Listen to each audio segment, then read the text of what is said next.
Welcome back to Cherry Vlogs Kannada. ನಾನು ಸರಸ್ವತಿ. ಎಲ್ಲರೂ ಹೇಗಿದ್ದೀರಾ? ಚೆನ್ನಾಗಿದ್ದೀರಾ? ನಾವು ಕೂಡ ತುಂಬ ಚೆನ್ನಾಗಿದ್ದೀವಿ ಅಂತ ಹೇಳ್ತಾ ಇವತ್ತಿನ ವೀಡಿಯೋನ ಮಾಡ್ತಾ ಇದ್ದೀನಿ. ಇವತ್ತಿನ ವೀಡಿಯೋದಲ್ಲಿ ನಾವು ಮಹಾಲಯ ಅಮಾವಾಸ್ಯೆ ಅಥವಾ ಪಿತೃಪಕ್ಷನ ಯಾವ ರೀತಿ ಯಾವ ಪೂಜಾ ವಿಧಾನದಲ್ಲಿ ಮಾಡ್ಬೋದು ಅನ್ನೋದ್ರ ಬಗ್ಗೆ ನಿಮಗೆ ಇನ್ಫಾರ್ಮೇಷನ್ನ ಕೊಡ್ತಾ ಇದ್ದೀನಿ. ಸೊ ಅದಕ್ಕೆ ಮುಂಚೆ ಇನ್ನೂ ಯಾರೆಲ್ಲ ನನ್ನ ಚಾನಲ್ನ ಸಬ್ಸ್ಕ್ರೈಬ್ ಮಾಡಿಲ್ಲ, ಪ್ಲೀಸ್ ಸಬ್ಸ್ಕ್ರೈಬ್ ಮಾಡಿ, ಸಪೋರ್ಟ್ ಮಾಡಿ. ಹಾಗೆ ಪಕ್ಕದಲ್ಲಿರೋ ಬೆಲ್ ಐಕನ್ನ ಕ್ಲಿಕ್ ಮಾಡೋದ್ರಿಂದ ನಾನು ಮಾಡೋ ಹೊಸ ವಿಡಿಯೋಗಳ ನೋಟಿಫಿಕೇಷನ್ ನಿಮಗೆ ಬರುತ್ತೆ. ಸೊ ಪಿತೃಪಕ್ಷನ ನಾವು ಯಾಕೆ ಮಾಡ್ತೀವಿ ಅಂತ ಹೇಳಿದ್ರೆ, ವರ್ಷಕ್ಕೆ ಒಂದು ಸಲ ಬರುವಂಥ ಈ ಪಿತೃಪಕ್ಷನ ನಾವು ನಮ್ಮ ಹಿರಿಯರಿಗೆ ಒಂದು ಅವ್ರನ್ನ ನೆನಪಿಸ್ಕೊಳ್ಳೋದಕ್ಕೆ, ಅವ್ರಿಗೊಂದು ಗೌರವನ ಸಲ್ಲಿಸೋದಕ್ಕೆ ವರ್ಷಕ್ಕೊಂದು ಸಲ ನಾವು ಈ ಪಿತೃಪಕ್ಷನ ಮಾಡ್ತೀವಿ. ಅದು ಈ ವರ್ಷ ಸೆಪ್ಟೆಂಬರ್ 17ನೇ ತಾರೀಕಿಂದ ಅಕ್ಟೋಬರ್ 2ನೇ ತಾರೀಕುವರೆಗೂ ಪಿತೃಪಕ್ಷ ಇರುತ್ತೆ. 2ನೇ ತಾರೀಕು ಬಂದು ಮಹಾಲಯ ಅಮಾವಾಸ್ಯೆ ಇರುತ್ತೆ. ಈ 15 ದಿವಸದಲ್ಲಿ ಯಾವ ದಿವಸ ಬೇಕಾದರೂ ನೀವು ಪಿತೃಪಕ್ಷನ ಮಾಡ್ಬೋದು. ಆದರೆ ಬುಧವಾರ ಗುರುವಾರ ಕೆಲವೊಬ್ಬರು ಮಾಡೋದಿಲ್ಲ. ಏನಂದರೆ ಭೂಮಿ ತಾಯಿಗೆ ಎಡೆಯನ್ನು ಇಡೋದಿಲ್ಲ. ಆದಷ್ಟು ಅಮಾವಾಸ್ಯೆ ದಿವಸ ಮಾಡಿಕೊಂಡ್ರೆ ತುಂಬಾ ಒಳ್ಳೆಯದು. ಮಹಾಲಯ ಅಮಾವಾಸ್ಯೆ ಅಂತ ಏನು ಹೇಳ್ತೀವಿ, ಅದು ಪಿತೃಗಳಿಗೆ ಮಾಡುವಂಥ ಒಂದು ಶುಭ ದಿನ ಅಂತಲೇ ಹೇಳ್ಬೋದು.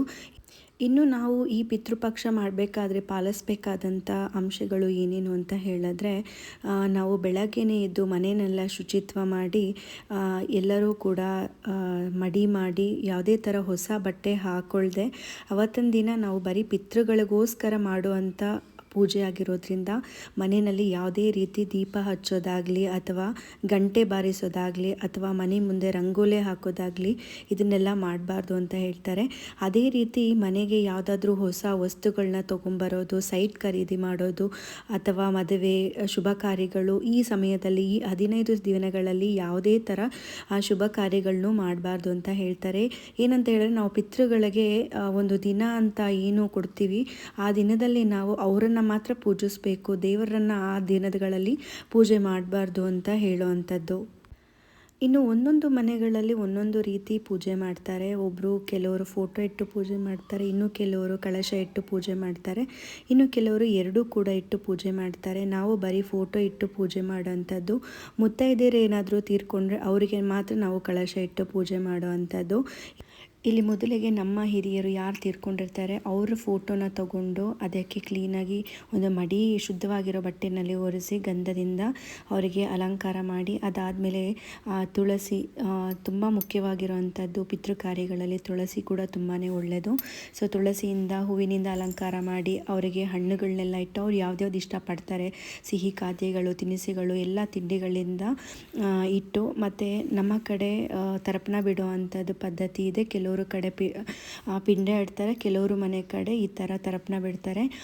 ನಮ್ಮ ಮನೆಗಳಲ್ಲಿ 7 ತಲೆಮಾರುಗಳಲ್ಲಿ ಯಾರು ತೀರ್ಕೊಂಡಿರ್ತಾರೆ ಹಿರಿಯರು, ಅವರ ಹೆಸರುಗಳೇನಾದರೂ ನೆನಪಿತ್ತು ಅಂತ ಹೇಳಿದ್ರೆ ಎಲ್ಲರ ಹೆಸರು ಹೇಳ್ಕೊಂಡು ಈ ಥರ ತರ್ಪಣ ಬಿಡೋ ಅಂಥದ್ದು. ತರ್ಪಣ ಬಿಟ್ಟ ಮೇಲೆ ಈ ಥರ ನಾವೇನು ಅಡುಗೆ ಮಾಡಿರ್ತೀವಿ ಅವ್ರಿಗೆ ಇಷ್ಟವಾಗಿರೋಂಥ ತಿನಿಸುಗಳನ್ನೆಲ್ಲ ಎಡೆ ಹಾಕುವಂಥದ್ದು. ಎಡೆ ಹಾಕೋದು ತುಂಬಾ ಒಳ್ಳೆಯದು. ವರ್ಷಕ್ಕೊಂದ್ಸಲ ಅವ್ರಿಗೆ ಇಷ್ಟ ಆಗಿರೋವಂಥ ತಿಂಡಿಗಳನ್ನೆಲ್ಲ ಈ ಥರ ಎಡೆ ಹಾಕೋದು. ಅದಾದಮೇಲೆ ಎಲೆ ಅಡಿಕೆ ಮೇನ್ ಇಡಬೇಕಾಗತ್ತೆ ಅವರಿಗೆ. ಅದಾದಮೇಲೆ ಬಟ್ಟೆಗಳು ಏನು ತಂದಿರ್ತೀವಿ ಹಿರಿಯರಿಗೆ, ಗಂಡಸರಿಗಾದರೆ ಪಂಚೆ ಮತ್ತು ಟವಲು, ಹೆಂಗಸರಾದರೆ ಸೀರೆ ಮತ್ತು ಬ್ಲೌಸ್ ಪೀಸು ಈ ಥರ ಇಟ್ಟು ಅದಕ್ಕೆ ಎಲೆ ಅಡಿಕೆ ಮತ್ತು ಸ್ವಲ್ಪ ಹಣ್ಣುಗಳನ್ನ ಇಟ್ಟು, ಅದಾದಮೇಲೆ ನಾವೇನು ಎಡೆಗೆ ರೆಡಿ ಮಾಡಿರ್ತೀವಿ ಎಲ್ಲ ತಿಂಡಿಗಳನ್ನ ಅವ್ರ ಮುಂದೆ ಬಾಳೆ ಎಲೆ ಹಾಕಿ, ಅಂದರೆ ನಾವು ಮಾಡೋ ಪೂಜೆ ಪ್ರಕಾರ ನಾನು ನಿಮಗೆ ತಿಳಿಸ್ಕೊಡ್ತಾ ಇದ್ದೀನಿ. ನಿಮ್ಮ ಮನೆ ಕಡೆ ಯಾವ ಸಂಪ್ರದಾಯ ಇದೆಯೋ ಅದೇ ಥರ ಮಾಡ್ಬೋದು. ಅದಾದಮೇಲೆ ನಾವು ಬಾಳೆ ಎಲೆನಲ್ಲೇ ಈ ಥರ ಎಡೆ ಹಾಕುವಂಥದ್ದು. ಅದಾದಮೇಲೆ ದರ್ಬೆ ತುಂಬ ಮುಖ್ಯ ಆಗುತ್ತೆ. ಅದಾದಮೇಲೆ ಫೋಟೋ ಏನಿಟ್ಟಿರ್ತೀವಿ ಅದ್ರ ಕೆಳಗಡೆ ಕೂಡ ನಾವು ಬಾಳೆ ಎಲೆನ ಹಾಕಿ, ಫೋಟೋ ಹಿಂದೆ ಕೂಡ ಬಾಳೆ ಎಲೆನ ಇಟ್ಟು ಅದ್ರ ಕೆಳಗಡೆ ಅಕ್ಕಿ ಹಾಕಿ, ಅದಾದಮೇಲೆ ಅದಕ್ಕೂ ಕೂಡ ನಾವು ದರ್ಬೆಯಿಂದ ಅದನ್ನು ಅಲಂಕಾರ ಮಾಡುವಂಥದ್ದು. ದರ್ಬೆ ಮತ್ತು ತುಳಸಿ, ಬಾಳೆ ಎಲೆ ತುಂಬಾ ಶ್ರೇಷ್ಠವಾಗಿರುವಂಥದ್ದು ಪಿತೃ ಕಾರ್ಯಗಳಿಗೆ. ಸೊ ನಾವೇನೇ ಮಾಮೂಲಿ ಪೂಜೆನಲ್ಲಾದರೆ ನಾವೇನೇ ತಪ್ಪು ಮಾಡಿರೋ ದೇವರು ಕ್ಷಮಿಸ್ತಾರೆ ಅಂತ ಹೇಳ್ತಾರೆ. ಬಟ್ ಪಿತೃ ಕಾರ್ಯದಲ್ಲಿ ನಾವು ತುಂಬಾ ಮಡಿಯಿಂದ ಮಾಡಬೇಕು ಮತ್ತು ಉಪವಾಸದಿಂದ ಮಾಡಬೇಕು ಈ ಪಿತೃ ಕಾರ್ಯನ. ಸೊ ಎಡೆ ಎಲ್ಲ ಹಾಕಿದ್ಮೇಲೆ ಒಂದು ಬಾರಿ ತೆಂಗಿನಕಾಯಿ ಹೊಡಿಬೇಕಾಗತ್ತೆ. ದೀಪ ಎಲ್ಲ ಹಚ್ಚಿ ತೆಂಗಿನಕಾಯಿ ಹೊಡೆದು, ಅದಾದಮೇಲೆ ನಾವೇನು ಎಡೆಯನ್ನು ಇಟ್ಟಿರ್ತೀವಿ ಅದನ್ನು ನಾವು ಕಾಗೆಗೆ ಮತ್ತು ಹಸುವು ಕೂಡ ಕೊಡ್ಬೋದು. ನಾವು ಗೋಮಾತೆಗೆ ಕೊಡುವಂಥದ್ದು. ಮೊದಲಿಗೆ ಎಡೆಯೆಲ್ಲ ಇಟ್ಟು ಧೂಪ ಹಾಕಿದ್ಮೇಲೆ ತೊಗೊಂಡೋಗಿ ಇದನ್ನು ನಾವು ಹಸುಕ್ಕೆ ಕೊಟ್ಟು ಬರ್ತೀವಿ. ಅದಾದಮೇಲೆ ಇಲ್ಲಿ ಎಲ್ಲ ಮನೆಯಲ್ಲಿ ಎಷ್ಟು ಜನ ಇರ್ತಾರೆ ಅಷ್ಟು ಜನ ಕೂಡ ದೊಡ್ಡವರ ಆಶೀರ್ವಾದ ತುಂಬಾ ಒಳ್ಳೆಯದು ತಗೊಳ್ಳೋದ್ರಿಂದ. ಸೊ ಮನೆಯಲ್ಲಿ ಪ್ರತಿಯೊಬ್ಬರು ದೊಡ್ಡವರಿಂದ ಚಿಕ್ಕವ್ರವರೆಗೂ ಎಲ್ಲರೂ ಕೂಡ ಈ ಸಾಂಬ್ರಾಣಿ ಧೂಪ ಹಾಕೋದು ತುಂಬಾ ಒಳ್ಳೆಯದು. ಅಂದರೆ ಅವರ ಆಶೀರ್ವಾದ ಸದಾ ನಮ್ಮ ಮನೆ ಮೇಲೆ ನಮ್ಮ ಮಕ್ಕಳ ಮೇಲೆ ಇರಲಿ ಅನ್ನೋದಕ್ಕೋಸ್ಕರ ಈ ಥರ ಧೂಪ ಹಾಕೋವಂಥದ್ದು. ಸೊ ಧೂಪ ಎಲ್ಲ ಹಾಕಿದ್ಮೇಲೆ 2-3 ನಿಮಿಷ ಮನೆಯಿಂದ ಹೊರಗಡೆ ನಿಂತ್ಕೊಳ್ಬೇಕಾಗತ್ತೆ. ಈ ಸಮಯದಲ್ಲಿ ಹಿರೀಕರು ಬಂದು ನಾವೇನು ಮಾಡಿರ್ತೀವಿ ಅದನ್ನು ಸ್ವೀಕರಿಸಿ ನಮಗೆ ಒಂದು ಆಶೀರ್ವಾದ ಅಂತ ಮಾಡಿ ಹೋಗಿರ್ತಾರೆ. ಸೊ ಇದು ಎಡೆಲ್ಲ ಹಾಕಿ ನಾವು ಹೊರಗಡೆ ಬಂದು 2-3 ನಿಮಿಷ ಹೊರಗಡೆ ಇದ್ದು ಅದಾದಮೇಲೆ ಹೊಸಲನ್ನು ತೊಳೆದು ಅರಿಶಿನ ಕುಂಕುಮನ ಇಟ್ಟು ಹೊಸಲು ಪೂಜೆ ಮಾಡಿ ಅದಾದಮೇಲೆ ನಾವು ಮನೆ ಒಳಗಡೆ ಹೋಗಿ ಮತ್ತಿನ್ನೊಂದು ಸಾರಿ ಮಂಗಳಾರತಿ ಮಾಡಬೇಕಾಗತ್ತೆ.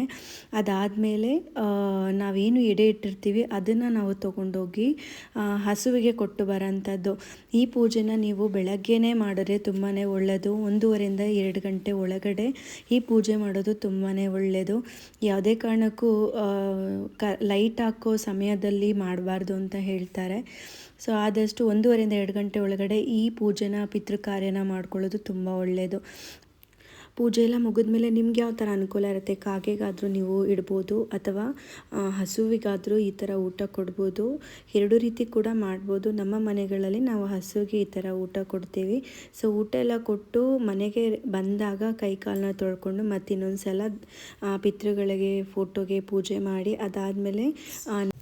ಅದಾದಮೇಲೆ ನಾವು ಮನೆಯಲ್ಲಿ ಊಟ ಮಾಡೋವಂಥದ್ದು. ಸೊ ಹೇಗೆ ಅನ್ನಿಸ್ತು ಆಚಾರ ಪದ್ಧತಿ ಸೇಮ್ ಇತ್ತು ಅಂದರೆ ಅದೇ ಥರ ಫಾಲೋ ಮಾಡಿ.